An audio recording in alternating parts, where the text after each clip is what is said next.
Đi là cái chuột trên kẻ rồi. Nó như slide cái này là slide vậy. Slide này. Đúng không? Ủa nó chuột. Bên nó thổ nè. Bây giờ mình tranh đây. Một quay đây. Nó chuột nó chơi chuột kìa này chuột. Nó chuột đắp lên nhất cái áo tranh nhỏ chuột. Chuột thành cái thao cặp anh thầy. Ôi chuột đi thông thông mình tên.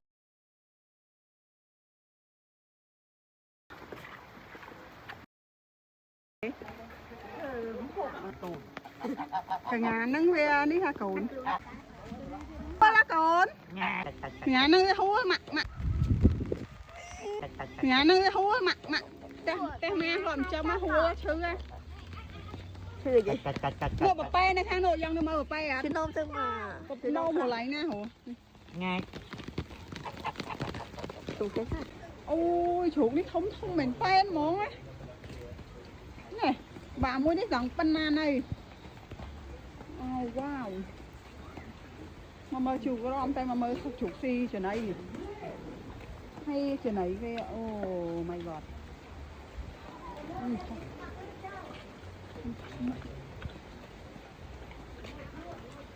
Ở dây họ đó cái đánh chuột nó cho tới lơi nó mẹ. Dạ, mẹ nè nút cô mẹ nó. Cái họ đó cái đánh tới lơi nó mẹ chuột của anh nó mẹ. Dạ, mẹ nè nút mẹ kia nó đó. Cho tầm mẹ muối không?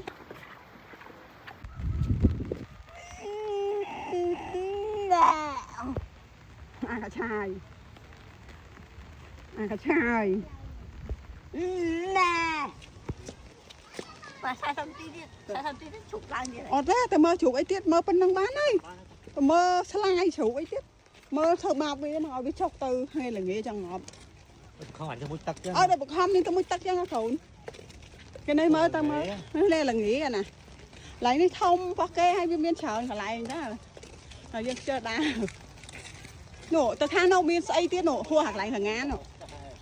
Mơ sky trong mơ sky nổ đã mơ sky nổ chủ sky này. Chờ đá rồi chật vía nè. Ta. Cái số cái slide thì là cái tay bán này.